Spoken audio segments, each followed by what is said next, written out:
Yes, I said, is it Dr. Michael Prince or Dr. Mike Prince? Mike is fine. Okay. But is it Michael? That's my government name is Michael. That's the name, your government name is Michael. Yes, sir. Okay. How long have you been a doctor, Dr. Mike Prince? I've been a doctor since 2012. And how old are you, if I may ask? I'm 54 years old, sir. I got my 50. doctor's in ministry in 2012. Okay. And you are also dealing with a health issue, right? I like to call it a health challenge. A health challenge. Okay. That's why I said you're inspirational. Okay. A health challenge. Okay. And you and I have never had this conversation, and I want to share with the listeners. I called you to ask you to be a guest, and this is the first time we've talked about this, although I know of your challenge. So share with us, what is your health challenge? My health challenge is I am legally blind, and in the unique field of being a sports broadcaster, radio talk show host. Okay. And a minister. A degree in ministry. Yes, sir. A degree in ministry. I'm also a pastor. Okay, that's what I'm talking about. Okay. How long have you been challenged health-wise? Since 2015, my blindness came full-blown, let's say, yes. And it was due to complications of diabetes. Okay. And when did you first become aware of that you had you're in a diabetic situation? Unfortunately, it was one of those after the fact that I had diabetes, and I guess it was 2 or 3, maybe 4 years after being diagnosed with diabetes, I started having the visual challenges. And on a road trip, I have a brother who lives in Las Vegas, and I drove my wife and kids to be with him for Christmas, 2015. And on that trip coming back is when I started noticing a significant change in my vision. And I thought it was due to the fact that I was, fatigued from the drive. I was excited, pumped up to go spend time with family, and had some blurred vision. And then, like overnight, it went from bad to worse. And went to get my eyes examined, and even went through any emergency surgery process. What had happened for my right eye, the retina detached. Now, I didn't have any pain. It sounds painful, but I had absolutely no pain. Went and repaired the detached retina, but it was one of those cases, it was too little too late. And you had a job at that time? Were you working? Yes, I was raised, if you don't work, you don't eat. And still to the fact today, you still have to do what you do to try to keep the ends meeting, if you would. I really have a theory that I developed way prior to my blindness. Love what you do, simplify what you do, and master what you do. And when you do that, you're never really working a day in your life. And so all I know was radio since I was a child raised in St. Louis, on WESL, KATZ, KMOX, listening to gospel, R&B, old school, sports talk. That's all I've known, and that's all I've been driven to do. And I just had to figure out a way to keep this thing going. So, did you have a period of depression? Oh, no doubt. I tell anyone, I've been fortunate, Ralph. I'm a blessed man. I really am. I was keynote speaker this summer for the Texas WorkSource Commission, and they work hand in hand with the visually impaired on training and skill set. And during my time there, and I was fortunate enough to speak at what is called the White Cane event.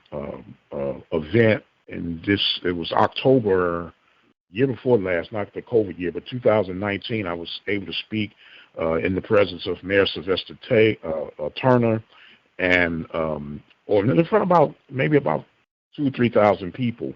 and I was the keynote speaker there, and I was keynote speaker here. And when I can only speak for me. Everyone is unique. I say I went through 4 stages. I went through the stage of denial. This couldn't be happening to me because I'm at the prime of life. I'm Mike Prince. This is not supposed to be happening to Mike Prince. Then I went through the acceptance that this is a reality that I'm going to have to deal with. Then I went through the depression part of it. And going through the depression part of it, it was thankful for me that I have a supporting wife, family, and friends. And then the final stage for me was adjusting. Now this is what it is. This is what you say you love to do. This is what you say you was born to do. Figure out a way to get it done and keep going. Now, and once again, I'm talking to Dr. Mike Prince, and we are dealing with his health challenge, which occurred because of a diabetes, and he's blind. And are you fully blind? Can you see at all? I can see about 30 to 35% out of my left eye. I have no vision at all in my right eye. So the technical term is actually called low vision, okay? And with the low vision, and all the way I can explain to the listeners is that consider yourself walking into a dim lit restaurant where everything is just a low lighting, and that's how it is for me all day, every day. And I have what is called 20/400 in my left eye. So in layman terms, what you could see at 400 feet, I can't really recognize it until it's 20 feet upon me, if that case. And I'm not able to make out with my natural eyes facial features, color. I was colorblind before I was blind, so that was just another excuse. And I got a shirt that I had made. My wife designs T-shirts, and then I said, I'm legally blind, or I could be ignoring you. So I kind of use this to my advantage, Ralph, that I see what needs to be seen, and I'm able to shun off what is considered nonsense to me.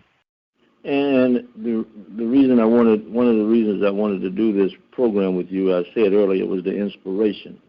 There are so many people who are healthy, who have no issues, no challenges or health challenges. The only challenge they have is that they have seemingly just given up. And you and I both know things are not perfect. You knew that before your challenge, and you know it now. What advice would you give to those people who may be having health challenges? We see young people taking their lives now at 26 years old, blowing their brains out. What does Dr. Mike Prince bring to them, inspirational-wise, mentally?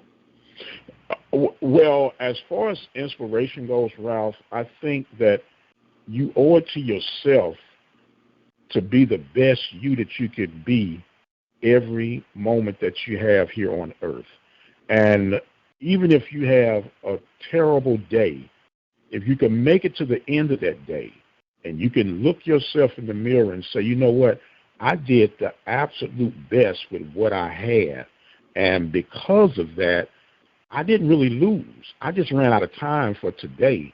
And I'm going to get back up and try this thing all over. If I could, Ralph, I want to share this part. I think what really helped me deal with my challenges. I came to Texas January 10th, 1988, on a baseball scholarship to Prairie View A&M University. And you know anything about Prairie View and athletics at that time, that was a rough time. That was a dark time for Prairie View athletics as a whole.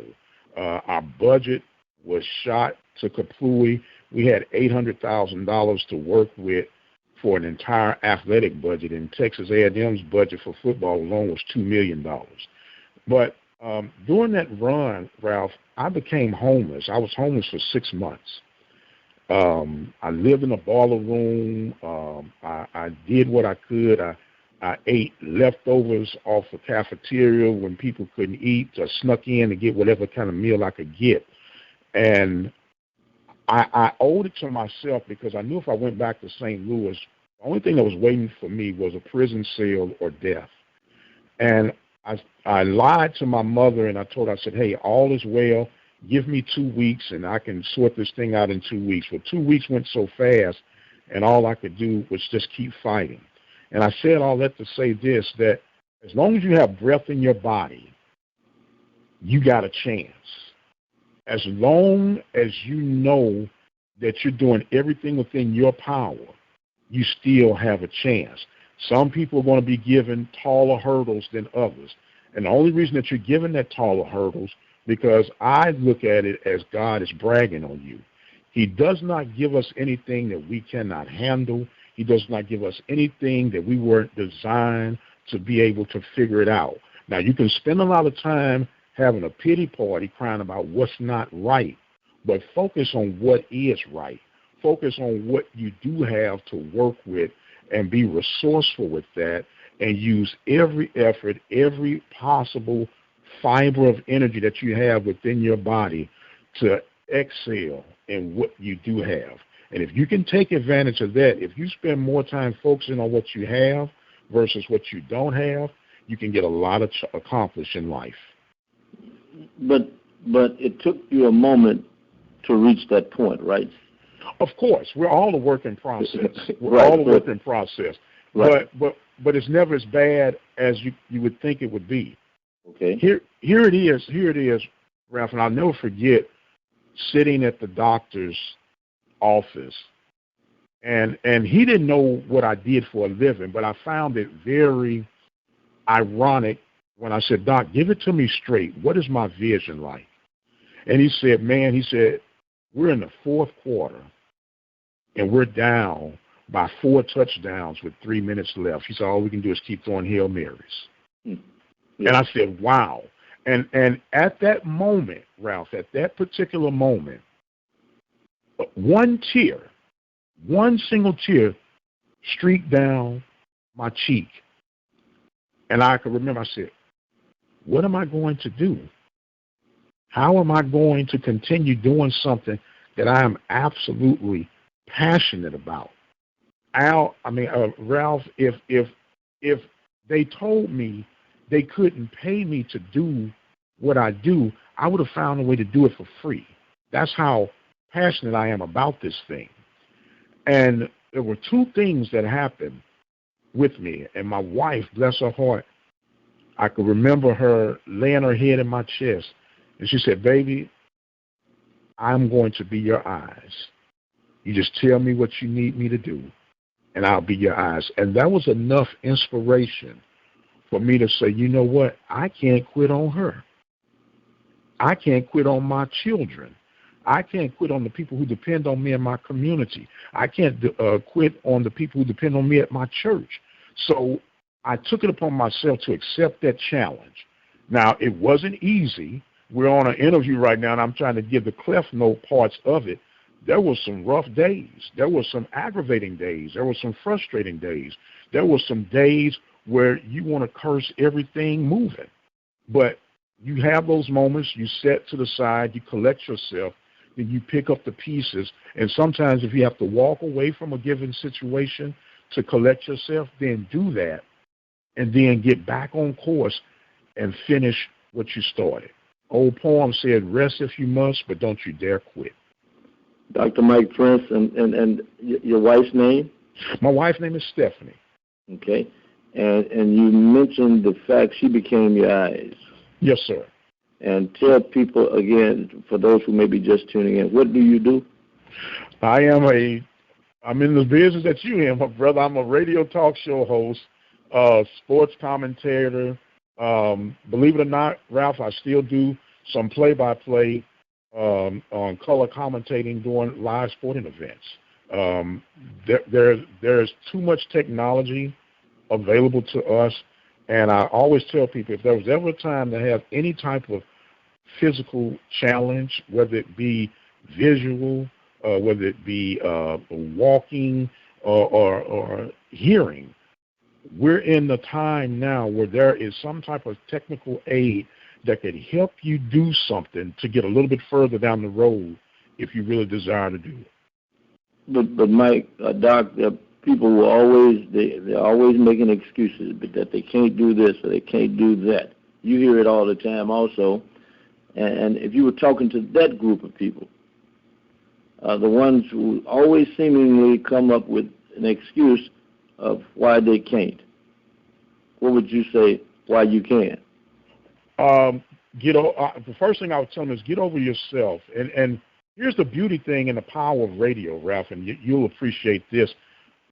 With what we do, majority of my listeners on my show didn't even know or don't even know that I have a visual challenge because I don't harp on that. I don't get on the mic and say, hey, I'm Dr. Mike Prince, and I'm visually blind, and I'm going to be your talk show host today. Because people really don't care about that to a degree. They do. It's interesting. It's a conversation piece. But when the dust settles, you need to know that I know what I know, that I can do what I do, and that I'm professional at what I'm doing. So whatever it is that you were doing before, who's to say you can't do it? Yes, the experts might tell you that you can't do it, and you might have some challenges or some limitations. But guess what? If you move slower, guess what? Start out a little earlier. If you have visual challenges, get the aids that can help you to see what you can't see. If you have problems with whatever it is, don't look at what you can't do. Focus on what you can and maximize that. Don't look at the fact that I'm black. Ralph, I've been black all my life. That's not going to. I know the challenges. You know the challenges of being a black man in America. Yes. I can't let that stop me from my dreams and my goals. Does that mean I'm going to have to work a little harder? Yes, we know we're going to have to work a little harder. We're talking about, the life of Sam Bam Cunningham with what he did in 1970 against the great Paul Bear Bryant. And now they've been nice about it, in my opinion, on what Bryant actually said, but we know what he actually said. But to be able to get over that hurdle, Cunningham was black before he came to Alabama. He was black when he played in New England, just like you were black when you did your first radio opportunity. I was black when I did mine. So I use that as the fuel.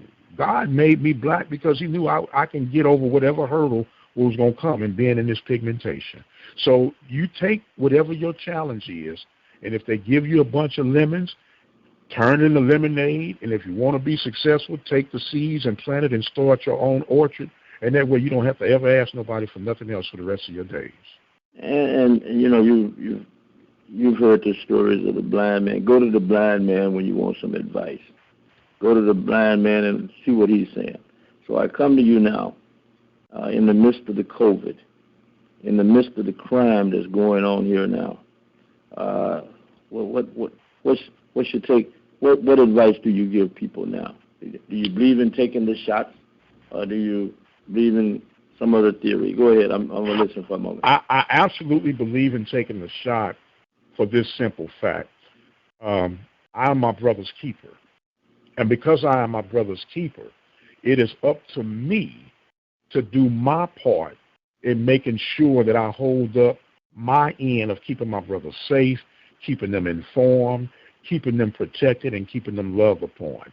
Now, there are people that they've made this, of course, a political thing. They've made this a Democrat versus a Republican, a black versus white, but it really boils down to, are you really concerned about your brother's well-being / your sister's well-being as you pretend to be? If you are truly patriotic, and you say you love this country, why wouldn't you take the shot? You say you don't trust the government when you had to take measles shots, meningitis shots just to go to school.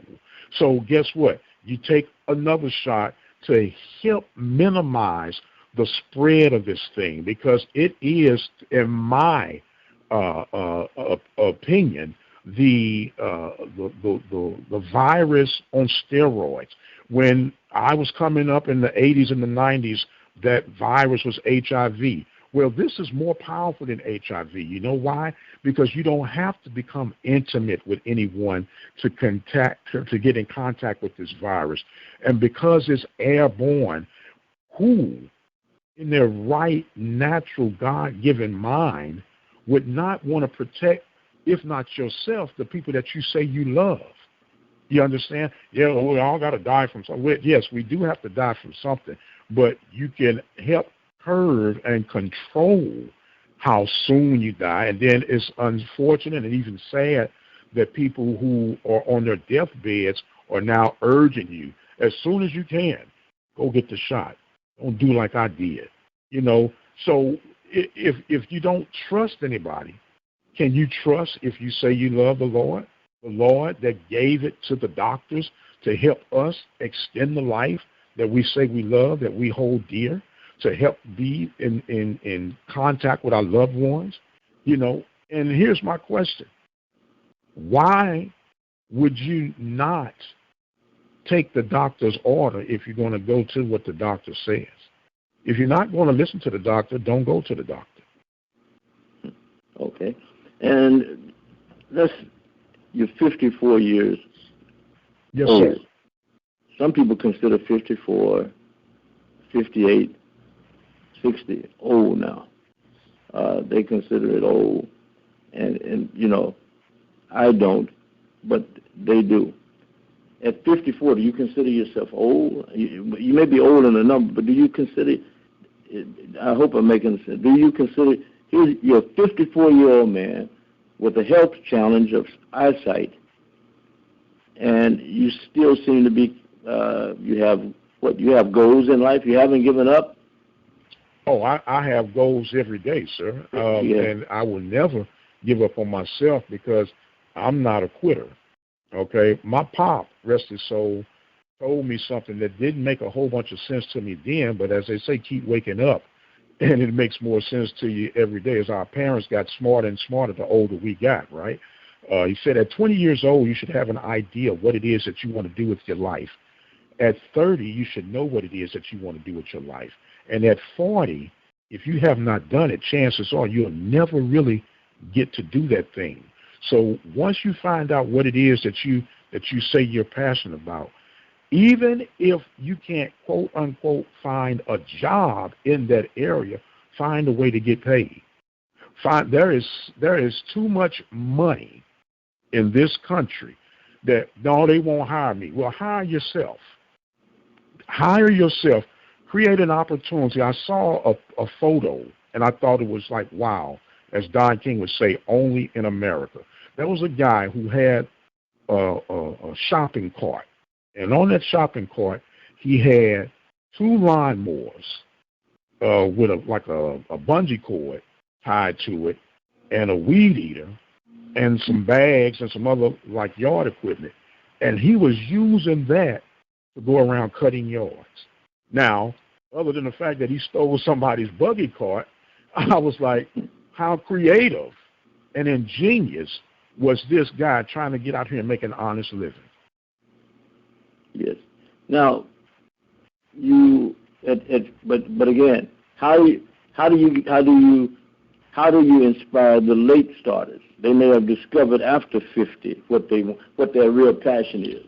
If you understand right, they may have discovered after 50 what their real passion is, but they still feel that they're old. I mean, do you have to think old because you're old in regards to the number? What do you take? What's your take on that? No, not at all, not at all. Yeah. Because at 54, let me put it like this, Ralph.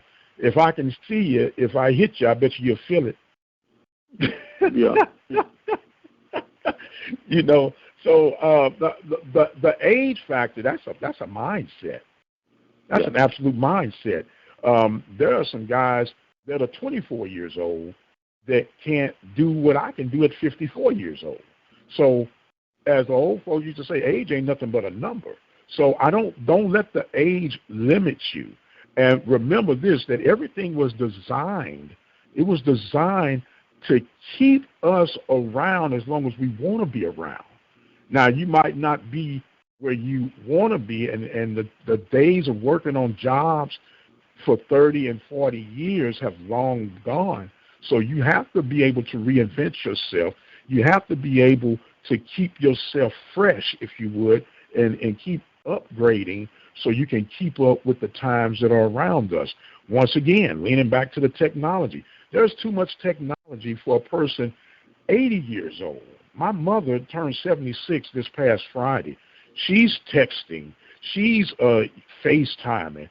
And you understand? So don't tell me what you can't do if you don't set your mind that that's what you want to do. Now, Dr. Prince, and well, let me do this also. In the latter part of this program, for those who are listening, I'm going to share with you a book, Hope Then and Now, The Holy Spirit's Presence in Civil Rights, written by the late doctor whose spirit still lives, Reverend Dr. Earl Allen. So I'm going to share some of that book with you before I get out of here.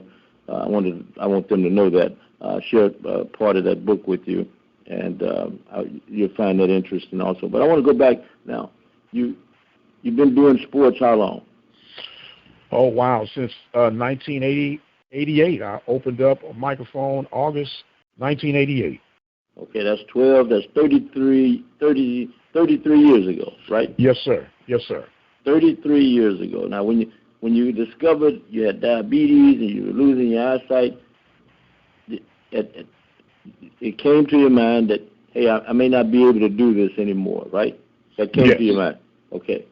And what was that feeling like for a moment? And then that's inspirational because you had to overcome that. So what was that spirit like when it looked as if all of that was going to be taken away from you? Panic and fear. Mm-hmm. Panic and fear, because when it's something that you've been identified with, and the beauty of what I was doing, I've always painted a picture for those who would not be able to be in the presence of the games, because I was their eyes. I was their eyes. And I was describing, being as descriptive as possible, painting the picture of what is actually unfolding as I would see it. So my question is, how am I going to continue that? And where and what am I going to do? Now, and I knew that this was something that was extremely important to me, and how can I stay attached to that? Because, just like I know, you're here today, gone tomorrow, and this industry, they pick up to the next hottest thing. And I had sense enough to realize that when you've been doing something for so long, that you're not going to be on top forever, because there's always somebody waiting in the wings to say, hey, I'm next. So as long as I feel like that I can contribute, I'm going to find a way to keep contributing. If I never get a chance to do a play-by-play again, I can always do a post-game show. I can always do a pre-game show. I can always do a daily talk show because of the information that's available, the interviews that you can be connected to. There's always going to be, at least in my opinion, room at the table for Mike Prince. And so, Mike, you're from St. Louis. Yes, sir. You've been around long enough to have seen some of the things that have changed. We'll use Houston for an example. The name of the program is Let's Make Houston Better, or greater, or whatever. Let's make Houston better. So as you look around Houston right now, and you mentioned it earlier, you got a mayor, Sylvester Turner. You got Troy Finner, the police chief. Both are Houstonians. Both were educated public school-wise, one from Madison and one from the other side of Klein, if I'm correct. And what's that? You got some noise. My eyes, my goggles talking to me. I'm sorry. Oh, no problem. So you've got the mayor, you've got the police chief. Then you look around, something else is happening for the first time here in Houston. You got Silas as the head coach of the Houston Rockets. You've got Cully as the head coach of the Houston Texans. You've got Baker, Dusty, as the manager of the Astros. You've got 5 black males in key situations in regards to the success of Houston. And what are your thoughts when you What are your thoughts there? And how inspirational, or how does that make Houston better in your opinion, or does it? It does make it better, but I don't want it to make Houston complacent. Right. Go ahead. And that can be a very dangerous thing. If you can recall, when Barack Obama was elected, and there was a point, at least for me, of satisfaction of like, wow, this is actually happening in my lifetime. But then there was I'm not going to say a large percentage, but a great percentage of us who felt like we've arrived. And because we've arrived, we can kind of take the gas off the pedal, if you would. And that's the time that you have to accelerate even harder. So it makes us better because it puts us in position to open even greater doors for those coming behind us, but it also puts us in position to be careful and be very mindful of the setups and the pitfalls that come with that. Okay, I failed to mention I'm on the school board here in Waller County, Texas, as well. I'm serving my 13th year as a school board member. Okay, with an eyesight challenge. Go ahead. The only African American on the board. Okay, yes. And in a very red county. Okay, right. And I have to stand my ground in the back rooms and in the front rooms, but I do understand that it's bigger than me. It's greater than Mike Prince, and it's greater than the 5 leaders that you made mention of, and they have so much on them that it's our job to aid in every which way that we can, because trust me when I tell you, they are dealing with pressures that the average person will never see nor experience, because they're getting it from every which way. And you know, like I know, Ralph, in leadership positions, people are going to lean on you harder because, hey, man, you came from the hood. You ought to know how things are, how they were. And when you get there, they think you can go in here and flip the switch overnight. And it's just like trying to steer a ship. You can't do this thing overnight. It's going to take some time. It's going to take money. And it's going to take consistency on making sure that you do the right things to get the process and the success that we need. In closing, in closing, I want you to share with people where they can find you. I know you probably hooked up everything you're doing with this interview, maybe, but we've also taped it here. It's on my Facebook site. Also, this is 1230 KCOH AM and 1230 The Source on the internet. All of those people are listening to you also. But how can people find you? And I thank you for what you've already done in regards to KCOH, okay? And you know, in regards to having me on and letting me mention KCOH. So I can't thank you enough for that. But how can people find you also? Okay, well before, let me say thank you, Ralph, for your many years of service and inspiration to a young man as myself, because I still consider myself young, sir, even at 54. Well, you're a baby. I consider you a baby. Yes, sir.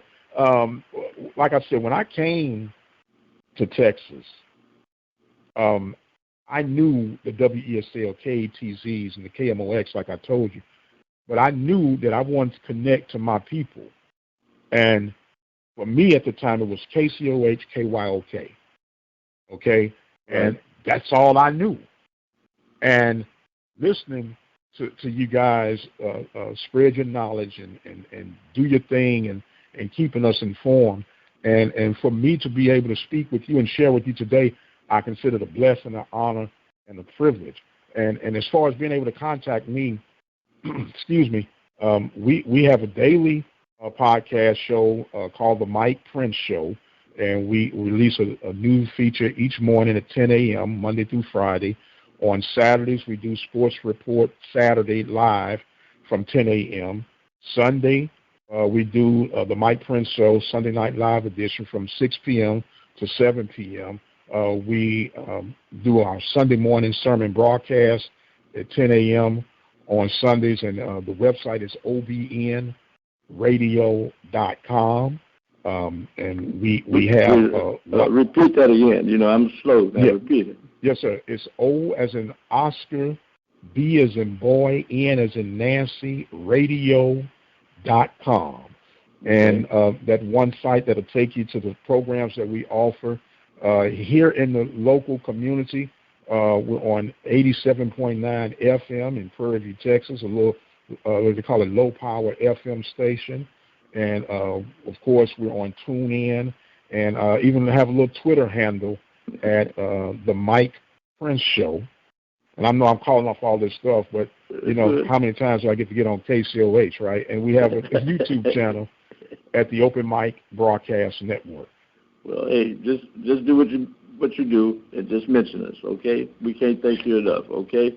And well, Ralph, I thank you, man. Okay, and like I said, it's up on Facebook, and again, I cannot thank you enough, okay? And when I say thank you, I'm not talking about this interview.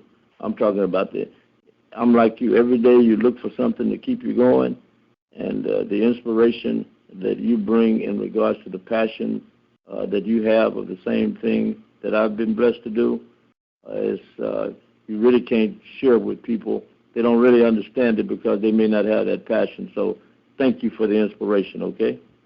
Well, thank you, sir, and keep on doing what you're doing too, my man. Okay, thank you. I'll catch you later, okay? All right, thank you, man. Have a blessed day. I know you want to say it. You can say "Go Panthers" on the program. Oh, yeah. Hey, well, you know what? I didn't want to do it, but you know. I know you want to say "Go Panthers." Go ahead. Look. All my PV Panthers. Who you rooting for? PVU. Hey, we still owe you 8 more, though, Ralph. We still owe you 8 more. I got you. I know what you're talking about. Thank you very much. Appreciate it. All right, thank you. Thank you, my man. Bye-bye. All right.